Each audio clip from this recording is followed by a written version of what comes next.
ಸೊನ್ನಲಗಿರಿ ಸಿದ್ದರಾಮನಂತೆ. ಸಿದ್ದರಾಮ ಏನು ಮಾಡ್ತಾನೆ? ಎಲ್ಲಿಗೆ ಹೋದಪ್ಪ? ಶ್ರೀಗಿರಿಗೆ ಹೋದ. ಇವರು ಹೋಗಿದ್ರು ಎಷ್ಟೋ ಜನ. ಹೋದರೂ ಸಹಿತ ಅವರು ಮಲ್ಲಯ್ಯನ ನೋಡಿತಿಲ್ಲ, ಲಿಂಗ ನೋಡಿದ್ರು ಅಷ್ಟೇ. ಶಿಲಾಲಿಂಗ ನೋಡಿದ್ರು, ಖರೆ ಅಪರೋಕ್ಷ ಮಲ್ಲಯ್ಯನ ಕಂಡಿತಿಲ್ಲ. ಸಿದ್ದರಾಮಂತನ ನಾ ನೋಡಿದವ ಇವ ಅಲ್ಲ, ಬ್ಯಾರೆ ಇದ್ದ. ಕೈಯಾಗ ತ್ರಿಶೂಲ್ ಇತ್ತು, ರುದ್ರಾಕ್ಷ ಇದ್ದು, ಜಡಜೂಡದಾರಿ ಇದ್ದ, ಜಡ್ಯಾಗ ಗಂಗಾ ಜಿಗಿತಿದ್ಲು, ಹುಲಿ ಚರ್ಮ ಸುತ್ತಿದ್ದ, ರುಂಡ್ಮಾಲೆ ಹಾಕೊಂಡಿದ್ದ. ಅಂಥವ್ ನೋಡಿನಿ ಅಂದ್ಕೊಳ್ಳೆ ಸುಳೆ ಬಗನೆ. ಇಲ್ಲದ್ದೇನಾರ ನಾಟಕದಾಗ ನೋಡಿ ನೋಡಂದ್ರತ್ತವ್ರು. ನಾನು ನೋಡಿದ್ದ ಅವನಿಗೆ ಅಂತ. ಕೊನೆಗೆ ಅವರೆಲ್ಲ ಬಹಿಷ್ಕಾರ ಮಾಡ್ತಿರ್ತಾರೆ. ಜಗತ್ತಿನೊಳಗಿರ್ತಕ್ಕಂಥ ಕೋಟ್ಯಾಂತರ ಜನಗಳೆಲ್ಲ ಪಾದಯಾತ್ರೆ ಮಾಡ್ಕತ್ ಬರ್ತಾರೆ. ಸುಮ್ಕೇನದ? ಸುಳ್ಳಿಗಾಗೇನ? ಇವನಿಗಾಗೆ ಬರ್ತಿರ್ತಾರೆ. ಇವನೇ ಇಲ್ಲಂದ ಬಳಕ ನೀನು ದೇವರನ್ನ ನೋಡಿಲ್ ಹೋಗುವಂತ ಹೊರಗೆ ಹಾಕಿದ್ರು. ಸಿದ್ದರಾಮ ಗಿಡಕ್ಕೆ ಕೇಳ್ತಾನೆ, ಪಕ್ಷಿಗೆ ಕೇಳ್ತಾನೆ, ಕಲ್ಲಿಗೆ ಕೇಳ್ತಾನೆ, ಮಲ್ಲಯ್ಯ ನೋಡ್ರಿ ಅಂತ ಯಾರು ಹೇಳಿಲ್ಲ. ಕೊನೆಗೆ ನಿರ್ಧಾರಕ್ಕೆ ಬರ್ತಾನೆ. ಏನಂತ? ಅಪ್ಪ, ನವಣೆಯ ಹೊಲದಲ್ಲಿ ನನಗೆ ಬೇಡಿದಂಥ ಮಸರ ಅನ್ನಿನ ಬುತ್ತಿಯನ್ನು ಉಳ್ಳಾರ್ದನ ಹಂಗ ಬಂದಿಯಲ್ಲ, ನೀ ಭೇಟಿಯಾದಿ ಚಲೋ, ಇಲ್ಲಾಂದ್ರೆ ಈ ಕಮರಿ ಕೊಳ್ಳದೊಳಗೆ ನಾನು ಹಾರಿ ನನ್ನ ಪ್ರಾಣ ಬಿಡುತ್ತೇನೆ ಅಂತ ಹೇಳಿದಾಗ ಸಿದ್ದರಾಮ ಬಂದು ಏನು ಮಾಡದಪ್ಪ? ಕೈ ಹಿಡದ. ಎದಕ್ಕೆ ಹಿಡದನ್ರಿ? ಅವನಿಗೇನು ಬೆಳ್ಳಿ ಕೊಟ್ಟಾನ, ಏನು ಬಂಗಾರ ಕೊಟ್ಟಾನ, ಏನು ಹೊಲ ಕೊಟ್ಟಾನ, ಏನು ದನ ಕೊಟ್ಟಾನ? ಮಠಕ್ಕೆ ಏನು ಕೊಟ್ಟಾನ್ರಿ ಸಿದ್ದರಾಮ? ಏನು ಕೊಟ್ಟಾನ ಹೇಳಿ? ಏನೂ ಕೊಟ್ಟಿಲ್ಲ, ಭಾವ ಕೊಟ್ಟಾನ. ನಮ್ಮಲ್ಲಿ ಸಿಂದಗಿ ತಾಲೂಕದೊಳಗೆ ಒಂದು ದೇವಸ್ಥಾನ ಬರುತ್ತದೆ, ಗ್ವಾಲ್ಗೇರಿ ಗೊಲ್ಲಾಳೇಶ್ವರ ಅಂತೇಳಿ. ಈ ಕಡೆ ಭಾಳ ಜಾಸ್ತಿ ಪರಿಚಯ ಇರ್ಲಿಕ್ಕಿಲ್ಲ. ಇಲ್ಲಿಂದ ಸುಮಾರು 200 ಕಿಲೋಮೀಟರ್ ಮೇಲ್ಪಟ್ಟಾಗ್ತಾ ಇದೆ. ವಿಜಯಪುರ್ಲಿಂದ ಶ್ರೀಶೈಲಕ್ಕೆ ಹೋಗ್ತಕ್ಕಂಥ ಹೆದ್ದಾರಿ ಒಳಗದ. ಅವ ಗೊಲ್ಲಾಳ ಅಂತಂದ್ರೆ ಕುರುಬ ಸಮಾಜದವ, ಹಾಲ್ಮತ ಪರಂಪರೆ. ಅವ ಭಾಳ ತಂದಿಗೆ ಒಬ್ಬನೇ ಮಗ, ಭಾಳ ದಿನ ಹುಟ್ಟಿದ್ದ. ಹುಟ್ಲಿ ಬಹಳ ಬಹಳ ಬಹಳ ಅವ ಮಂದಿದ್ದ. ಮಂದಂದ್ರೆ ಏನು? ಅವನಿಗೇನಾರ ಶಾಲೆ ಕಲಿಸ್ಬೇಕಂತಂದ್ರೆ ಅದು ತಿಳ್ಕೊಳ್ಳುವಂಥ ಶಕ್ತಿ ಇಲ್ಲ. ಹಾಗಾಗಿ ತಂದೆ ಏನು ಮಾಡಿದ್ದ, ಇನ್ನು ಮತಿಹೀನದ ಮಕ್ಕಳಿಗೆ ಏನಪ್ಪ ಅಂತಂದ್ರೆ ದನ ಕುರಿಗಳನ್ನೇ ಹಚ್ಚಬೇಕಾಗ್ತದೆ. ಕುರಿಗಳನ್ನು ಮೈಸಾಕ ಹಚ್ಚದ. ಕುರಿಗಳ ಮೇಲೆ ಇಷ್ಟು ಶ್ರದ್ಧಾ ಐತ್ರಿ. ಒಂದು ಬಹಳ ಚೆನ್ನಾಗಿ ಮೈಸ್ತಿದ್ದ, ಚಲೋ ನೀರು ಕುಡಿಸ್ತಿದ್ದ. ಒಂದ್ಸಲ ಈಗೇನು ಯುಗಾದಿ ಬಂತಲ್ಲ, ಜನರೆಲ್ಲ ಶ್ರೀಶೈಲಕ್ಕೆ ಅವರೆಲ್ಲ ಉಘೆ ಉಘೆ ಉಘೆ ಅಂತಿದ್ರು. ಅವ ನೋಡಿ ಅಲ್ಲೇ ಡಂಬಳ ಅಂತ ಬರುತ್ತೆ, ಈಚ ಕಡೆ ಗೋಲ್ಗೇರಿ, ಅದು ಅಚ್ ಕಡೆ ಡಂಬಳ. ಅವನ ಮೂಲ ಹುಟ್ಟು ಭೂಮಿ ಅಂತಂದ್ರೆ ಢವಳೇಶ್ವರ ಅಂತ ಬರ್ತದೆ, ಅಲ್ಲೇ ಸಿಂದಗಿ ತಾಲೂಕಿನೊಳಗೆ. ನಾನು ಅಲ್ಲಿ ಹೋಗ್ತಾ ಇರ್ತಿರ್ತೀನಿ ಸದಾ. ಆ ಗೊಲ್ಲಾಳ ಆ ಯಾತ್ರಿಕರನ್ನ ಹೋಗಿ ಸಂದರ್ಶನ ಮಾಡ್ತಾನೆ. ಕೇಳ್ತಾನೆ ಅವರಿಗೆ, ಅಪ್ಪ ತಾವು ಎಲ್ಲಿ ಹೊರಟಿದ್ರಿ? ಇದೇನೋ ಉಗೆ ಉಗೆ ಅಂತಿರಲ್ಲ ಅಂದ್ಕೂಡ್ಲೆ ಅವ್ರು ಹೇಳಿದ್ರಂತ, ನಾವು ಶ್ರೀಶೈಲಕ್ಕೆ ಹೊಂಟೀವಿ. ಹೌದಾ? ಅಲ್ಲೇನದ? ಲಿಂಗದ ಅಂತ ಹೇಳಿದ್ರು ಅವರು. ಏನಂದ್ರೆ ಅವರು? ಲಿಂಗದ. ಹಂಗಾರ ಈ ನೀವು ಶ್ರೀಗಿರಿ ಜಾತ್ರೆಯನ್ನು ಮುಗಿಸ್ಕೊಂಡು ಮರಳಿ ಬರಾಗ ನನಗೊಂದು ಲಿಂಗ ತಗೊಂಡು ಬರ್ರಿ ಅಂದ. ಏನಂದ್ರಿ? ಲಿಂಗ ತಗೊಂಡು ಬರ್ರಿ ಅಂತ ಹೇಳ್ದ. ಆಯ್ತಂತ ಅದರೊಳಗೊಬ್ಬ ಆದಯ್ಯ ಸ್ವಾಮಿಗಳು ಅಂತ ಹೇಳಿದ್ರು. ಅವ್ರ ಕೈಯಾಗ ತನ್ನ ಧೋತ್ರ ಮಲ್ಗಂಟಿನೊಳಗೆ ಕಟ್ಟಿರ್ತಕ್ಕಂಥದ್ದು ಒಂದು ದುಡ್ಡು ತೆಗೆದು ಅವ್ರ ಕೈಯಾಗ ಕೊಡುತ್ತಾನೆ. ಅಪ್ಪೋಳೆ, ನೀವು ಜಾತ್ರೆ ಮಾಡ್ಕೊಂಡು ಬರಾಗ ನನಗೊಂದು ಲಿಂಗಪ್ಪನ ತಗೊಂಡು ಬರ್ರಿ. ಆತಪ್ಪ ಅಂಥೇಳಿ ತಗೊಂಡು ಹೋದ್ರು. ಜಾತ್ರೆ ಎಲ್ಲ ಮುಗೀತು. ಆದ್ರೆ ಕುರುಬ ಗೊಲ್ಲಾಳ ಕೊಟ್ಟಂಥ ದುಡ್ಡ ಅವ್ರ ಹೋಟೆಲ್ದಾಗ ಖರ್ಚು ಮಾಡಿದ್ರು. ಆ ಬಳಿಕ ಇವ ಲಿಂಗ ತಗೊಂಡ್ ಬಾ ಅನ್ನೋದು ಸಹಿತ ಮರೆದ್ರಂತ. ವಾಪಸ್ ಬರ್ತಿದ್ರು. ಆದ್ರೆ ಇವನಿಗೇನಿತ್ತು ಭಾವ ಅಂತಂದ್ರೆ, ಅವ್ರು ಹೋಗಾಗೇನು ಹೇಳಿದ್ನಲ್ಲ, ಅವ್ರು ಯಾವಾಗ ಬರ್ತಾರ, ಆ ಲಿಂಗ ಯಾವಾಗ ಕೊಡ್ತಾರ, ಅದನ್ನ ಯಾವಾಗ ನಮಸ್ಕಾರ ಮಾಡಿ ಪೂಜೆ ಮಾಡಿ ಅನ್ನುವುದೇ ಭಾವ. ಮತ್ತೇನಿಲ್ಲ ಅವನಿಗೆ. ಹಗಲು ರಾತ್ರಿಗಳ ಲೆಕ್ಕ ಇಲ್ಲ ಅವನಿಗೆ. ನಿದ್ರೆ ನೀರಡಿಕೆ ಹಸುತ್ರಸೆಗಳ ಗಮನ ಇಲ್ಲ. ಅವ್ರು ಯಾವಾಗ ಬರ್ತಾರಂತ ಅವ್ರ ದಾರಿ ಕೈ ಕೂತ್ ನಿಂತಿದ್ದ. ಬಂತ್ರಿ ತಂಡ ಉಗೆ ಅನ್ಕೊಂತ ಇವ ಕುರಿಗಳು ತಗೊಂಡು ಗದ್ದಕ್ಕೆ ಬಡಿಗೆ ಹಚ್ಕೊಂಡು ನಿಂತ್ಕೊಂಡಿದ್ದ, ಹೆಗಲ ಮೇಲೆ ಕಂಬಳಿ ಹಾಕಂಡ. ಆ ಬಳಿಕ ಅವ್ರು ಕೊಟ್ಟಿದ್ದವ್ರ ದುಡ್ಡೇನು ಕೊಟ್ಟಿದ್ನಲ್ಲ ಆದಾಯ ಸ್ವಾಮಿಗಳ ಕೈಯೊಳಗ ಅವ್ರನ್ನ ನೋಡ್ದ. ಅಪ್ಪಗಳು ಬಂದ್ರಲ್ಲ, ಶ್ರೀಶೈಲ ಮಲ್ಲಿಕಾರ್ಜುನ ಅಪ್ಪನ ನಾನು ತಂದು ಕೊಡ್ತಾರಂತ ಹೇಳಿ ಬಹಳ ಸಂತೋಷ ಆಯ್ತು ಅವನಿಗೆ. ಹಾಗೆ ಅವ್ರು ಹೆಂಗೆ ಸಮೀಪಕ್ಕೆ ಬರ್ತಾರ ಹಂಗಂಗೆ ಕುರುಗಳೆಲ್ಲ ರೋಡ ರೋಡ್ ಕಡೆ ಹೊಡ್ಕೊಂಡು ಹೊಂಟ. ಆ ಬಳಿಕ ಅದರಾಗ ಒಬ್ಬ ಸ್ವಾಮಿಗಳು ನೋಡಿದ್ರಂತ, ಆ ಸ್ವಾಮಿಗಳೇ, ಆ ಕುರುಬ ಹೋಗಾಗ ಒಂದು ದುಡ್ಡು ಕೊಟ್ಟಿದ್ದ ಲಿಂಗ ತಗೊಂಡು ಬಂದ್ರಿ ಅಂತ. ನಾವು ಲಿಂಗನೇ ತರಲಿಲ್ಲ, ಅವ್ ಬೇಡಿದ್ರೆ ಏನು ಕೊಡಬೇಕು ಅಂತ ಒಬ್ಬ ಕೇಳಿದಂತ. ಅವ್ರ ಸ್ವಾಮಿಗಳಂದ್ರು, ಅವಾಗೇನು ಗೊತ್ತು ಮಗನಿಗೆ ಲಿಂಗ ಅನ್ನೋದು, ಕುರಿಕಾಯಿ ಏನು ಗೊತ್ತು ಲಿಂಗ ಅನ್ನೋದು, ಅವನು ನೋಡೇ ಇಲ್ಲ.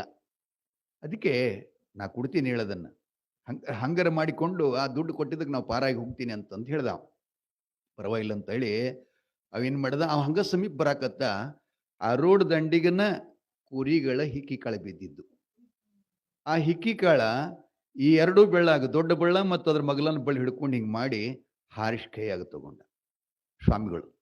ತಗೊಂಡದನ್ನು ಹಿಂಗೆ ಮುಟಿಯಾಗಿ ಹಿಡಿದು ಅವ ಹಂಗೆ ಬರ್ತಿದ್ದ.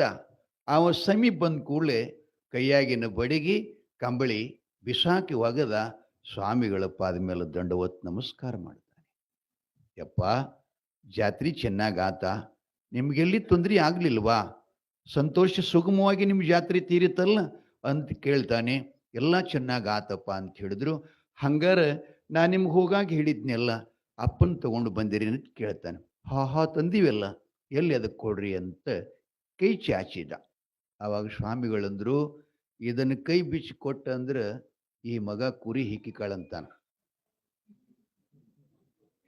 ಲಕ್ಷ್ಯದಾಗಿರ್ಲಿ, ಇವ ಕುರಿ ಹಿಕ್ಕಿಕಾಳಂತಾನ. ಅದಕ್ಕೆ ಇವನಿಗೆ ಕೈ ಬಿಚ್ಚಲಾರ್ದನ್ನ ಮುಚ್ಚಿನಿ ಕೊಡಬೇಕು, ಮತ್ತು ಕೊಟ್ಟರು ಸಹಿತ ಇವನಿಗೆ ನೋಡ್ಲಾರ್ದಂಗ ಹೇಳ್ಬೇಕಂದ್ರತ್ತವ್ರು. ಬಿಚ್ಚಿ ನೋಡ್ಲಾರ್ದಂಗೆ ಹೇಳ್ಬೇಕಂತ ಅವ್ರು ಹೇಳಿದ್ರಂತೆಪ್ಪ. ನೋಡು, ಈ ಲಿಂಗ ಎಷ್ಟು ಅದ್ಭುತದ, ಮಹಾನ್ ಶಕ್ತಿಶಾಲಿ ಅದ. ಅದು ನಾನು ನೋಡಂಗಿಲ್ಲ, ನೀನು ನೋಡಬಾರ್ದು. ನೀ ಹೆಂಗೆ ಕೊಡ್ತೀನಿ ಹಂಗೆ ನೀನು ಮುಟ್ಟಿಗೆ ಅದನ್ನ ಮುಚ್ಕೊಂಡೇ ಇರಬೇಕು. ಆ ಬಳಿಕ ಇನ್ನೊಂದು ಮಾತು ತಮ್ಮ, ಏನು ಮಾಡಬೇಕು ಅಂತಂದ್ರೆ, ಆ ಲಿಂಗ ಯಾರೂ ನೋಡಲಾರದಂಥ ಜಾಗನಾಗಿಟ್ಟು ನೀ ಪೂಜಾ ಮಾಡಬೇಕು. ಹಿಂಗೆ ಹೇಳಿದ್ರು ಸ್ವಾಮಿಗಳು. ಹಿಂಗೆ ಯಾಕೆ ಹೇಳಿದ್ರು ಅಂತಂದ್ರೆ, ಶ್ರೀಶೈಲಕ್ಕೆ ಹೋದ ಸ್ವಾಮಿಗಳು ನಾನು ಲಿಂಗ ಕೊಟ್ಟರು ಅಂತ ಕೇಳಿಕೆ ಯಾರಿಗಿರ ತೋರಿಸ್ತದ್ರ ಸುಳೆ ಮಗನೇ, ಕುರಿಗೆ ಕಳ್ಕೊಟ್ರೆ ಲಿಂಗ ಐತೇನೆ ಅಂತಾರ ಅವ್ರು. ಹಂಗಾಗಿ ಹಿಂಗಂತಾರಂತ ಅವನಿಗೆ ಹೇಳಿಬಿಟ್ರು. ಅವಾಗ ಅವ ಏನ್ ಮಾಡ್ತಾನ, ಸಾಕ್ಷಾತ್ ಭರ್ಗೋ ನರುಕೃತಿ ಅಂತಾರಲ್ಲ. ಸ್ವಾಮಿಗಳಂದ್ರ ಮಲ್ಲಿಕಾರ್ಜುನ, ಮಲ್ಲಿಕಾರ್ಜುನ ಅಂದ್ರ ಸ್ವಾಮಿಗಳು. ಅವ್ರ ವಾಕ್ಯವೇ ವೇದ ವಾಕ್ಯ ಅಂತ ಭಾವಿಸ್ಕೊಂಡು ಆತ್ರಿಯಪ್ಪ, ಚಚೆ ನಾನು ನೋಡದಾರ ಬಿಡ್ರಿ, ಇನ್ನೊಬ್ಬರು ಸಹಿತ ನೋಡ್ಲಾರದಂತ ಜಾಗದಾಗ ಇಡ್ತೀನಿ ಅಂತ ಅದನ್ನ ತಗೊಂಡು ಹೋಗಿ ಹಿಂಗ ಆಲೋಚನೆ ಮಾಡ್ತಾನ್ರಿ ಅವ. ಆಲೋಚನೆ ಮಾಡೋದಂದ್ರೆ, ಏನು ಗೋಲ್ಗೇರಿ ಕ್ಷೇತ್ರ ಆಗ್ಯದಲ್ಲ, ಆ ಕ್ಷೇತ್ರ ಏನಿತ್ತು ಮೊದಲಂದ್ರೆ ಇವನು ಕುರುದೊಡ್ಡಿತ್ತು. ಕುರಿಗಳ ಹಿಕ್ಕಿಗಳನ್ನ ಆ ತಿಪ್ಪಿ ಮಾಡಿದ್ದವ. ಅಲ್ಲೇ ಅವ ಏನ್ ಮಾಡ್ತಾನ, ಇಲ್ಲಿ ಯಾರು ಬರಂಗಿಲ್ಲ, ಇಲ್ಲಿ ಯಾರು ಹುಡುಕಂಗಿಲ್ಲ, ಇದನ್ನ ಪೇಟಿಗೆನೂ ಅಲ್ಲ, ಸಂದಕ್ಕೂ ಅಲ್ಲ, ಟ್ರಿಜರೂ ಅಲ್ಲ ಅಂತೇಳಿ ಅದನ್ನೆಲ್ಲ ಬರ ಎಲ್ಲ ಗೊಬ್ಬರ ಅಡ್ಡಲ್ ಮಾಡಿ ಆ ತಿಪ್ಪ್ಯಾಗನ್ನ ಏನ್ ಇಡ್ತಾನವ, ಲಿಂಗ ಇಟ್ಟಾನ, ಕುರಿ ಹಿಕ್ಕಿಗಳಿಟ್ಟಾನ್ರಿ. ಏನಿಟ್ಟನ ಮತ್ತೆ ಕುರಿ ಹಿಕ್ಕಿ ಇಟ್ಟಾನ. ಹಿಕ್ಕಿ ಒಳಗ ಹಿಕ್ಕಿನೇ ಇಟ್ಟಾನ, ಆದ್ರೆ ಭಾವದಲ್ಲಿ ಮಾತ್ರ ಲಿಂಗ ಇಟ್ಟಾನ. ಏನದಪ್ಪ ವಿಷಯ, ಏನದ? ಭಾವಾನುಕೂಲವೇ ಶಂಭುಲಿಂಗ. ಏನ್ ಮಾಡೋದಪ್ಪ, ತಿಪ್ಪ್ಯಾಗನ ಕುರಿ ಹಿಕ್ಕಿ ಕಾಳದಾಗನ ಹಿಕ್ಕಿ ಕಾಳಿಟ್ಟು ಮತ್ತೆ ಮುಚ್ಚಿದಾನ. ಆ ಬಳಿಕ ಅಂದಿನ ಹಿಡ್ಕೊಂಡು ಪೂಜಾ ಶುರು ಮಾಡ್ದ, ಪ್ರಾರಂಭ ಮಾಡ. ಅಲ್ಲೇ ಆ ಡಂಬಳ ಹತ್ತಿರ ಮತ್ತು ಗ್ವಾಲ್ಗೇರಿ ಹತ್ತಿರ ಒಂದು ಸಣ್ಣ ಚಿಕ್ಕದ ಹಳ್ಳ, ನಿಮ್ಮ ಹಳ್ಳಿ ನಂಗೆ ಹಳ್ಳ ಹರಿತದ, ಅದರಾಗೆ ನೀರು ತಂದು ಅದರಾಗೆಲ್ಲ ಹಾಕಾವ, ತಿಪ್ಪ್ಯಾಗ ಬರ್ಕಾವ. ಆ ಬಳಿಕ ಹಳ್ಳದ ದಂಡಿಗಿರ್ತಕ್ಕಂಥ ಲಕ್ಕಿ ತಪ್ಪಲು, ಅವರೇ ತಪ್ಪಲುಗಳು ತಂದು ಪತ್ರಿ ಏರಿಸ್ತಿದ್ದ. ಅಂತಾರಲ್ಲವಲ್ಲ, ತ್ರಿದಲಂ ತ್ರಿಗುಣಾಕಾರಂ ತ್ರಿನೇತ್ರಂಶ ತ್ರಿಯಾಯುಧಂ ತ್ರಿಜನ್ಮ ಪಾಪ ಸಂಹಾರಂ ಏಕಬಿಲ್ವಂ ಸಮರ್ಪಣಂ. ಪತ್ರಿ ಏರಿಸ್ತಾ ಮಜ್ಜಲ್ ಮಾಡ್ತಾ ಇದ್ದ, ಧೂಪ ದೀಪ ಬೆಳಗ್ತಿದ್ದ. ಆ ಬಳಿಕ ಇನ್ನೊಂದು ಮಹತ್ವದ ಕೆಲಸ ಏನು ಮಾಡ್ತಿದ್ದಂದ್ರೆ, ಕುರಿಗಳ ಮರಿಗಳನ್ನು ಕುಡಿಸುವ ಮುನ್ನನೇ ಹಾಲನ್ನು ಹಿಡ್ಕೋತಿದ್ದ ಒಂದು ಕೊಡ. ಭಾಳ ಕುರಿ ಇದ್ದು ರೀ. ಆ ಹಾಲು ತಂದು ನಮ್ಮಪ್ಪ ಶ್ರೀಶೈಲ ಮಲ್ಲಿಕಾರ್ಜುನನಿಗೆ ನಾನು ಕ್ಷೀರಾಭಿಷೇಕ ಮಾಡಬೇಕಂತ ನಿತ್ಯದಲ್ಲಿ ಒಂದು ಕೊಡ ಹಾಲು ತಿಪ್ಪ್ಯಾಗ ಸುರುತ್ತಿದ್ದ. ದೇವ್ರಿದ್ದೇನಲ್ರಿ? ದೇವ್ರಿದ್ದೇನ್ರಲ್ಲಿ? ಇಲ್ಲ, ಕುರಿ ಹಿಕ್ಕಿ ಕಳೆದಾಗ ಕುರಿ ತಿಪ್ಪ್ಯಾಗನ ಹಾಲು ಹಾಕಾಕತ್ಯಾನ. ಹಿಂಗೆ ಕೆಲವು ದಿವಸ ನಡೆದ ಬಳಿಕ ಅವ್ರ ಅಪ್ಪ ಒಂದ್ಸಲ ನೋಡ್ತಾನ. ನೋಡಿ ಅವನಿಗೆ ಭಯಂಕರ ಸಿಟ್ಟು ಬರ್ತದೆ. ಅಲ್ಲೋ, ತಿಪ್ಪ್ಯಾಗ ತಂದ ಹಾಲು ಚೆಲ್ತೀಯ ಮಗನೇ? ಕುರಿಗಳ ಮರಿಗಳ ಬಾಯಾಗ ಮಣ್ಣು ಹಾಕಿ ತಿಪ್ಪ್ಯಾಗ ಹಾಕ್ತೀಯಲ್ಲ, ಇನ್ನೊಬ್ಬರಿಗೆ ಯಾರಿಗಾದ್ರೂ ದಾನ ಕೊಟ್ಟರೆ ಪುಣ್ಯನರ ಬರ್ತಿತ್ತು. ಅಲ್ಲ, ವಿನಾಕಾರಣವಾಗಿ ಆ ಹಾಲುಗಳ ತಿಪ್ಪ್ಯಾಗ ಚೆಲ್ತೀಯಲ್ಲ, ಇದನ್ನ ಯಾಕೆ ಮಾಡ್ತೀಯೋ?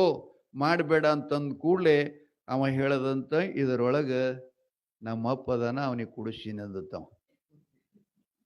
ಅವ್ರ ಅಪ್ಪ ಅಂದ, ನಾನೇ ನಿನಗೆ ಹಡ್ದ, ನಿನಗೆ ಜನ್ಮ ಕೊಟ್ಟವನ ಮತ್ಯಾವ ನಿನಗೆ ಅಪ್ಪಿರ್ತಾನ ಮಗನ ಅಂತ ಹೇಳ್ದ. ಅವ ಹೇಳ್ತಾನ, ನನಗ ನೀ ಹಡ್ದಿದಿ, ನಿನಗ ಅವ ಹಡ್ದನಂದತ್ತವ.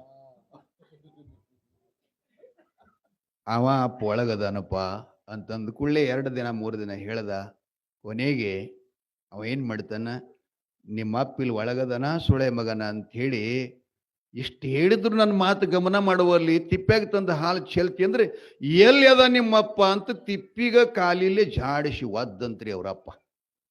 ಅವನ ಹೆಸರು ಬಲ್ಲುಗ ಅಂತ ಬರುತ್ತದೆ. ಬಲ್ಲುಗ, ಗೊಲ್ಲಾಳನ ತಂದೆ ಹೆಸರು ಬಲ್ಲುಗ. ತಿಪ್ಪಿಗ ಒಗ್ದಾಗ ಅವನಿಗೆಷ್ಟು ಸಿಟ್ಟು ಬಂತ್ರಿ. ಅಯ್ಯೋಯ್ಯೋ, ಜಗದಗಲ ಮುಗಿಲಗಲ ಮಿಗೆಯಗಲ ನಿಮ್ಮಗಲ, ಪಾತಾಳದಿಂದ ತತ್ತ ಶ್ರೀ ನಿಮ್ಮ ಚರಣ, ಆಕಾಶದಿಂದ ತತ್ತ ಶ್ರೀ ನಿಮ್ಮ ಮುಕುಟ, ಅಗಮ್ಯ ಅಗೋಚರ ಅಪ್ರತಿಮ. 14 ಲೋಕೆಲ್ಲ ಹೊಟ್ಟೆಗಿಟ್ಟುಕೊಂಡು ಸಲುವಂತ ನಮ್ಮ ಅಪ್ಪಗ ಕಾಲಿನಿಂದ ಒದ್ದಿಯ ಮಗನ ಅಂದವನ. ಕುರಿಗಳಿಗೆ ತಪ್ಪಲ ಕೊಡಿಯುವಂತ ಕೊಳ್ಳಿ ಇತ್ರಿ ಅವನು ಬೋಲಿ ಚಂದ್ರ ಕೊಳ್ಳಿ ತಗೊಂಡ ಅಪ್ಪನ ಕುತ್ತಿಗೆನ ಕಡ್ದ. ಮತ್ತೇನದು ಕಡದ. ಒಳಗಿಂದ ಪರಮಾತ್ಮ ಶ್ರೀಕೃಷ್ಣ ಮಲ್ಲಯ್ಯ ಉದಯಿಸಿ ಬಂದು ತಡೆಗೊಲ್ಲಾಳ ಅಂತ ಅವನ ಕೈ ಹಿಡಿತಾಂಡ್ರಿ. ಬಂದು ಒಳಗಿಂದ ಎದ್ದು ಬಂದು ಕೈ ಹಿಡದ. ಗೊಲ್ಲಾಳ ಕೇಳ್ತಾನ, ಏನೋ ತಂದಿ ಕಡದಿಯಲ್ಲ, ಅಪ್ಪಗ ಒದ್ದಾನಂದ ಬಳಕ ಇವನಿಗೆ ಹೆಂಗೆ ಬೀಳಕ್ ಬರ್ತದಂತ ಹೇಳಂತಿರ್ತಾನ. ಅವಾಗ ಮಲ್ಲಯ್ಯ ಪ್ರತ್ಯಕ್ಷನಾಗಿ ತಂದೆಯ ಪ್ರಾಣವನ್ನ ಮರಳಿ ಕೊಡಿಸಿ ಆ ಬಳಿಕ ಹೇಳ್ತಾನ, ಇಲ್ಲೇನು ಉದ್ಭವ ಲಿಂಗ ಇದು, ಏನದದು?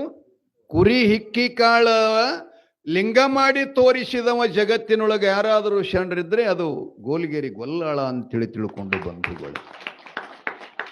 ಅದು ಈಗಲೇ ದೊಡ್ಡ ಕ್ಷೇತ್ರ ಆಗಿ ಮೆರೀತದ. ಆ ಕ್ಷೇತ್ರದ ಲಿಂಗದ ಹೆಸರು ಏನದಪ್ಪ ಅಂತ ಕೇಳಿದ್ರೆ ಗೊಲ್ಲಾಳ. ನಾನೇ ಈ ಲಿಂಗ, ಆದರೂ ಕೂಡ ಈ ಲಿಂಗಕ್ಕೆ ಗೊಲ್ಲಾಳೇಶ್ವರ ಲಿಂಗ ಅಂತೇಳಿ ತಿಳ್ಕೊಂಡು ನಾಮಾಭಿಧಾನ ಮಲ್ಲಿಕಾರ್ಜುನ ಸ್ವಾಮಿ ಮಾಡಿ ತಂದೆ ಪ್ರಾಣ ಕೊಟ್ಟು ಮಗನಿಗೆ ಲಿಂಗದಲ್ಲಿ ಐಕ್ಯ ಮಾಡಿ ನೀನು ಜಗತ್ತಿನೊಳಗೆ ಅಮರಾಗಿರೋಪ್ಪ ಅಂತೇಳಿ ಆಶೀರ್ವಾದ ಮಾಡದಂತ. ಅದಕ್ಕೆ ಅಪ್ಪಗಳು ಚಂದ್ರಶೇಖರ್ ಅಪ್ಪಗಳು ಭಾಳ ಚಲೋ ವಿಷಯ ಇಟ್ಟು ನನಗೆ ಭಾಳ ಸಂತೋಷ ಅನ್ನಿಸ್ತು. ಭಾವಾನುಕೂಲವೇ ಶಂಭೋಲಿಂಗ, ಅತ್ಯಂತ ಅಪರೂಪದ ವಿಷಯ. ಅದಕ್ಕೆ ತಾಯಿ ತಂದಿಗಳೇ ಅಲ್ಲಿ ಇಲ್ಲಿ ಅಂಬಿಗಾರಿ ಚೌಡನ್ನು ಕೂಡ ಇದನ್ನು ಹೇಳ್ತಾನ. ನಾವು ಏನು ಹೇಳ್ತಾನ, ದೇವರು ನಮ್ಮಲ್ಲಿ ಅದನ್ನ ಬಿಟ್ಟು ನೀವು ಯಾಕಡೆ ಹುಡುಕಾಕತ್ತೀರಲ್ಲ, ಕಟ್ಟಿದ ಲಿಂಗವನ್ನು ಬಿಟ್ಟು ಬೆಟ್ಟದ ಲಿಂಗ ಹಿರಿದೆಂದು ಪೂಜಿಸುವವರ ಪರಿ ನೋಡ, ಭಾವ ನೋಡ ಅಂತಾರ. ಅದಕ್ಕೆ ದೇವರು ನಮ್ಮೊಳಗೆ ಅದ. ಅದು ಯಾವಾಗ ನಮ್ಮನ್ನು ಕಾಣತಾನಂತಂದ್ರೆ ನಮ್ಮ ಭಾವ ನಿರ್ಬೈಲಾಗಬೇಕು. ಏನಪ್ಪ ಭಾವ ಆಗಬೇಕು? ಅನುಪಮ ಅಚಲ ಭಕ್ತಿ ಭಾವಾನುಕೂಲವೇ ಶಂಭುಲಿಂಗ. ಆ ಶಂಭುಲಿಂಗದ ಅರ್ಥ ಎಷ್ಟು ಸುಂದರ ಹೇಳಿದ್ರಿ ಅಪ್ಗಳು. ಅಂತಹ ಪುಣ್ಯಾತ್ಮರ ಪ್ರವಚನವನ್ನು ಸದಾ ತಾವು ಸಂದರ್ಶಿಸಬೇಕು. ಅಂಥವ್ರು ಸಿಗುವುದೇ ಅಪರೂಪ. ಈಗ ದೃಷ್ಟಾಂತ ಹೇಳಕ್ ಬರ್ತದೆ, ಶಬ್ದ ಬಿಡಿಸಿ ಹೇಳೋದಂದ್ರೆ ಕಠಿಣ ಅದ. ಶಬ್ದ ಬಿಡಿಸಿ ಹೇಳೋದು ಕಠಿಣದ, ಶಬ್ದಾರ್ಥ ಹೇಳೋದು ಕಠಿಣದ. ಅತ್ಯಂತ ಪಕ್ವವಾಗಿರ್ತಕ್ಕಂಥ, ಹದವಾಗಿರ್ತಕ್ಕಂಥ ಹೃದಯ ಇದ್ರನ ಮತ್ತು ಅತ್ಯಂತ ಸದ್ಗುರುಗಳ ಸನ್ನಿಧಾನದಲ್ಲಿ ನಿರ್ಮಲ ಮನುಷ್ಯನಿಂದ ನಾವು ಮಾಡಿದ ಸ್ವಾಧ್ಯಾಯ ಅಭ್ಯಾಸದಿಂದ ಸಾಧ್ಯವಿನ ಅದು ಆಗಲು ಕೂಡ ಆ ಪರಮಾತ್ಮನಲ್ಲಿ ಮತ್ತು ಇಹ ಭಾವ ಒಂದೇ ಆಗಿರಬೇಕು. ಆವಾಗ ದೇವನ ಒಲುವೆ, ಅವನ ಕೃಪಾ ಕಟಾಕ್ಷ ನಮಗಾಗುತ್ತೆ. ಅವನ ಕೃಪಾ ಆಯ್ತಂದ್ರೆ ನಾವು ಮನುಷ್ಯರಾಗಿ ಹುಟ್ಟಿ ಬಂದಿದ್ದ ಸಾರ್ಥಕತೆ ಎನ್ನುವಂಥ ಮಾತನ್ನ ತಮಗೆಲ್ಲ ತಿಳಿಸ್ತಾ ಇಲ್ಲಿವರೆಗೆ ಬಹಳ ಸಮಯ ಆಯಿತು. ನಾನು ತಗೊಂಡೆ 10:18 ಸಮಯ. ಆದ್ದರಿಂದ ಪ್ರಸಾದ್ ಮಾಡ್ಕೊಂಡು ಹೋಗ್ಲಿಕ್ಕೆ